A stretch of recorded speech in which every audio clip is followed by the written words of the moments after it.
Salam pemirsa CPN semua, kembali lagi bertemu di dalam pembahasan buku Bugar Selamanya. Baik, buku ini memberikan kita pelajaran bagaimana cerita-cerita menarik yang dibuat di dalam Alkitab diceritakan melalui kisah-kisah kesehatan yang akan kita pelajari bersama untuk kita mengambil sisi positif yang Tuhan selalu berikan di dalam kebenaran. Bagaimana kita belajar untuk bisa melakukan perubahan pola hidup kita yang membuat kita untuk lebih dekat kepada Tuhan, dan juga kekuatan harian untuk kita merangkul kebugaran fisik, mental, dan spiritual kita, memotivasi kita, menginspirasi kita, dan juga memberikan dorongan kepada kita untuk setiap hari hanya mencari kepada Tuhan. Jadi dalam buku ini juga menceritakan bagaimana kisah kemenangan dan wawasan menarik tentang manusia dan penciptanya. Jadi buku ini memberikan kita banyak sekali pelajaran yang kita akan dapatkan pada saat kita selalu mencari Tuhan lebih dekat kepadanya. Bacaan kita kali ini judulnya adalah Bebas dari Rasa Sakit. Ayat ini terambil dalam Mazmur 86 ayat 12 dan 13. Aku hendak bersyukur kepadamu, ya Tuhan Allahku, dengan segenap hatiku, dan memuliakan namamu untuk selama-lamanya. Sebab kasih setiamu besar atas aku, dan engkau telah melepaskan nyawaku dari dunia orang mati yang paling bawah.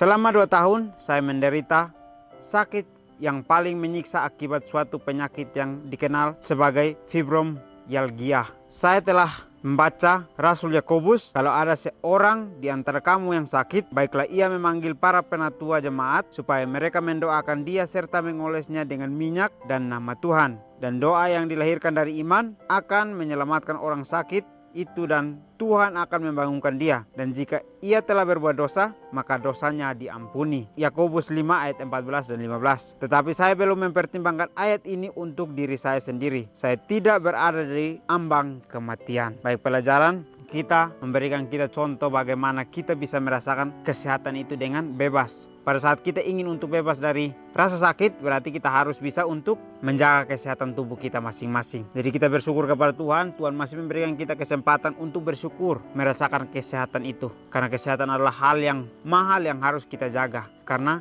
kesehatanlah obat kita untuk kita lebih dekat kepada Tuhan. Jadi Tuhan sudah menjaga kita, berarti kita juga harus bisa untuk menjaga akan tubuh kita sendiri. Karena Tuhan sudah setia memberikan hal besar dalam kehidupan kita, maka dia sudah memberikan juga kelepasan kepada nyawa kita sendiri. Maka kita harus juga bisa merasakan syukur kepada dia. Kita harus mengucap syukur selalu kepada dia, bahwa dialah yang sanggup memberikan kita kesembuhan itu. Dikatakan di sini, diceritakan bagaimana seorang yang sudah mengalami penderitaan penyakit fibromyalgia ini sudah selama 2 tahun dia sudah mengalaminya, tetapi dia bersyukur dengan dia bisa berserah kepada Tuhan sehingga dia bisa mengenal akan kebenaran itu.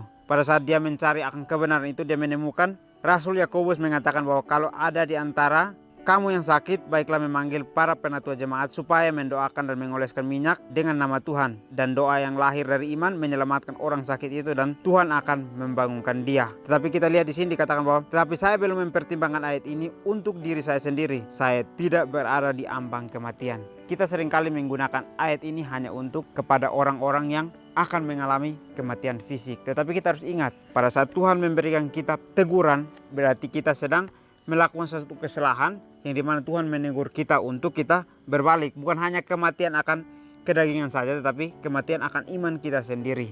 Jadi Tuhan memberikan kita pelajaran yang sangat menarik untuk kita belajar bersama-sama, bahwa apapun yang terjadi dalam kehidupan kita adalah sebuah teguran yang harus kita ambil sebagai hal positif. Kita harus bisa untuk mengambil itu sebagai satu teguran yang datang dari Tuhan, untuk menegur kita, untuk kita bisa bertumbuh hanya dekat kepadanya. Jadi tidak ada yang kebetulan. Tuhan menjadikan semuanya untuk membuat kita bertumbuh.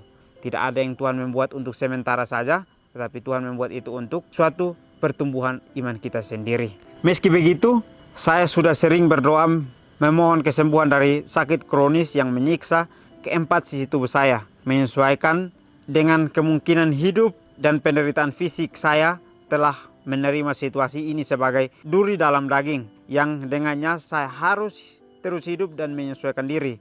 Saya bahkan bangga pada kemampuan saya sendiri untuk berfungsi dan memiliki pelayanan yang produktif sebagai pemimpin dalam gereja. Baik, ceritanya sangat menarik kalau kita lihat di sini ya. Meskipun dia sudah mengalami sakit yang kronis pada keempat sisi tubuhnya, tetapi dia masih bisa untuk bersyukur untuk menjalani akan kehidupannya. Meskipun dia merasakan seperti duri dalam daging, tetapi dia masih bisa bersyukur untuk menjalani kehidupan sehari-harinya. Kita lihat di sini dikatakan bahwa saya bahkan bangga pada kemampuan saya sendiri untuk berfungsi, memiliki pelayanan yang produktif sebagai pemimpin dalam gereja. Inilah contoh untuk kita kehidupan manusia. Orang yang benar-benar memiliki Tuhan di dalam kehidupannya, maka dia akan bersyukur dengan setiap keadaan yang ada. Dia akan bangga dengan keadaan yang Tuhan berikan untuk kehidupannya. Meskipun Tuhan mengizinkan dia untuk sakit kronis, tetapi dia masih memiliki rasa syukur untuk bisa menjalani setiap pelayanan yang ada di dalam tugas dan tanggung jawabnya. Kita harus bisa bersyukur sebagai manusia yang sehat, sebagai orang yang masih Tuhan percayakan kesehatan. Kita harus bisa memiliki satu tanggung jawab yang berat. Bisa lihat di sini ya, dikatakan bahwa orang yang sudah mengalami sakit yang kronis, dia masih bisa bangga dengan kemampuannya untuk bisa melakukan pelayanan. Kenapa kita sebagai orang yang sehat, kita tidak bisa untuk melakukan pelayanan? Kita harus percaya bahwa kita harus memiliki kesehatan dari daging kita, kesehatan dari spiritual kita. Maka kita akan bisa untuk berjalan bersama dengan Tuhan. Kita akan bisa untuk melakukan kemampuan pelayanan kita dengan maksimal. Kita harus bisa menjadi manusia yang produktif dalam melakukan pelayanan. Sebagaimana contoh dari pelajaran kita ini. Dia sudah tidak bisa merasakan kesembuhan lagi, tetapi dia masih bisa untuk bersyukur menjalani semuanya. Pada suatu hari yang sangat menyakitkan, saya menceritakan situasi saya kepada sekelompok kecil teman-teman yang bertemu dalam suatu pertemuan komite. Saya meminta doa mereka segera membawa situasi saya kepada Tuhan. Termasuk doa mereka untuk meminta Tuhan agar membimbing saya dalam mempertimbangkan layanan pengurapan. Baik, ceritanya sangat menarik ya. Pada saat dia sudah tidak bisa untuk beraktivitas secara fisik lengkap seperti kita, dia masih bisa bersyukur. Dan pada suatu hari mereka berkumpul bersama-sama dengan temannya di dalam suatu komite, dia bisa menceritakan akan keadaannya kepada teman-temannya. Dan apa yang direspon oleh teman-temannya, kita lihat di sini bahwa teman-temannya merespon dengan menerima itu sebagai satu doa, satu beban yang harus mereka doakan. Begitupun kehidupan kita sehari-hari. Kita harus merasa bahwa kita memiliki beban yang harus kita lakukan sehari-hari. Kita harus memiliki tanggung jawab yang harus kita jalani. Sebab itu marilah kita minta kepada Tuhan agar Tuhan membimbing kita untuk mempertimbangkan sesuatu hal sesuai dengan kehendak Tuhan. Tuhan memberikan kita pelajaran untuk kita belajar bahwa bebas dari rasa sakit adalah kita bisa bebas untuk melakukan pelayanan kita meskipun kita mengalami rasa sakit di dalam daging kita. Ketika saya mendoakan masalah ini, saya merasa kebutuhan saya akan hal rohani sebagaimana penyembuhan fisik, penyembuhan dari mengandalkan diri, menuju ke bergantungnya yang lebih dalam kepada juru selamat saya. Saya juga menjadi yakin bahwa saya akan mengalami kesembuhan dari satu jawaban atas pengurapan saya. Waktu dan caranya tergantung pada kendali Tuhan. Namun saya tahu Dia akan mendengar dan menjawab doa iman kami. Baik, dengan kepercayaan akan hati kita masing-masing kepada Tuhan, kita bisa mengalami contoh yang sama seperti dari cerita ini. Dia bisa menjalani kehidupannya dengan bangga karena dia rasa bahwa Tuhan sedang ada dalam kehidupannya. Dia merasa bahwa Tuhan selalu menuntun dia untuk menjalani kehidupan produktifnya. Sehingga dia tidak pernah bersungut-sungut untuk menjalani kehidupannya. Tetapi dia merasakan bahwa Tuhan bisa menuntun dia. Berarti Tuhan bisa untuk menjaga dia dalam setiap pelayanan yang dia sudah akan berikan di dalam kehidupannya secara manusiawi. Jadi kalau kita lihat di sini bahwa kita harus percaya waktu dan cara Tuhan tergantung pada kendalinya Tuhan.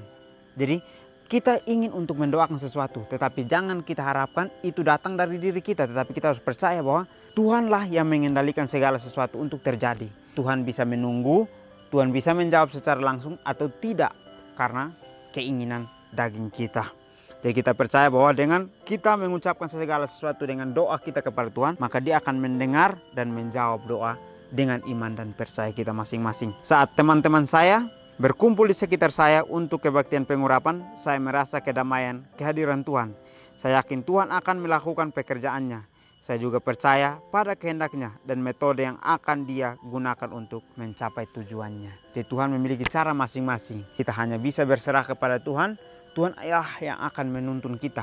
Tuhanlah yang akan menyembuhkan kehidupan kita pada saat kita berserah dan tidak mengandalkan diri kita lagi. Karena kita harus bisa bergantung kepada Tuhan. Karena Dialah yang menciptakan kita, bukan diri kita tumbuh dengan sendirinya. Jadi marilah kita belajar untuk selalu bergantung kepada Tuhan, karena Tuhanlah yang membawa kita kepada suatu kehidupan yang lebih baik. Keesokan harinya saya terbangun. Dari hari pertama saya tanpa rasa sakit setelah lebih dari 2 tahun. Yang lebih besar lagi adalah kesadaran akan kebutuhan untuk terus-menerus bergantung pada Tuhan saya untuk setiap aspek kehidupan saya, terutama secara rohani. Kebutuhan saya stabil, begitu pula kesadaran saya akan kehadiran dan kekuatannya. Setiap hari saat saya memuji Dia atas kebebasan dari rasa sakit, saya lebih memuji Dia atas kebebasan oleh rahmat pengampunannya. Apakah Anda menderita rasa sakit, baik secara fisik, emosional, dan rohani? Mintalah kesembuhan kepada Tuhan dan pujilah Dia atas kasih dan pembebasannya. Baik, kita harus bersyukur kepada Tuhan. Di akhir pelajaran ini memberikan kita pelajaran bahwa ada caranya Tuhan untuk mencapai tujuannya, di mana orang yang sungguh-sungguh datang dengan imannya, maka Dia akan memberikan kesembuhan atas iman dan percayanya. Jadi marilah kita bersyukur kepada Tuhan. Tuhan sudah mengingatkan kita dengan contoh orang yang sakit selama 2 tahun. Pada saat dia sungguh-sungguh mencari Tuhan untuk memiliki kesembuhan, Tuhan bisa menjawabnya. Bukan karena keinginannya untuk sembuh saja, tetapi keinginannya untuk bisa melakukan pelayanan dengan kebebasan, tidak mengalami rasa sakit lagi. Kita harus bisa menjadi seperti contoh tersebut. Kita sekarang sedang mati dalam kerohanian kita karena kita kurang percaya akan Tuhan. Kita tidak bergantung kepadanya, sehingga kita merasa hidup kita adalah manusia yang sempurna yang mengandalkan akan kehidupan kita sendiri. Tetapi kembali lagi pelajaran dikatakan bahwa kita harus bisa mengandalkan Tuhan untuk bebas dari setiap rasa sakit yang ada. Kita mungkin merasa bahwa diri kita sehat, tapi ada rasa sakit yang kita alami sekarang adalah keinginan-keinginan yang membuat kita untuk bergantung kepada diri kita sendiri. Sekarang Tuhan mengajak kita bahwa marilah kita setiap hari untuk lebih dekat kepada Dia, mencari Dia, untuk kita selalu bergantung kepadanya. Karena dengan itu kita bisa memiliki kesembuhan akan rohani kita masing-masing. Jadi marilah kita belajar untuk bebas dari rasa sakit yang sudah Tuhan contohkan ini. Untuk kita bisa belajar bahwa bergantung kepada Tuhan adalah satu kebaikan untuk diri kita sendiri. Mungkin ini saja pelajaran yang dapat saya bahas. Kiranya kita bertemu lagi di pertemuan selanjutnya. Kiranya Tuhan Yesus memberkati kita semua.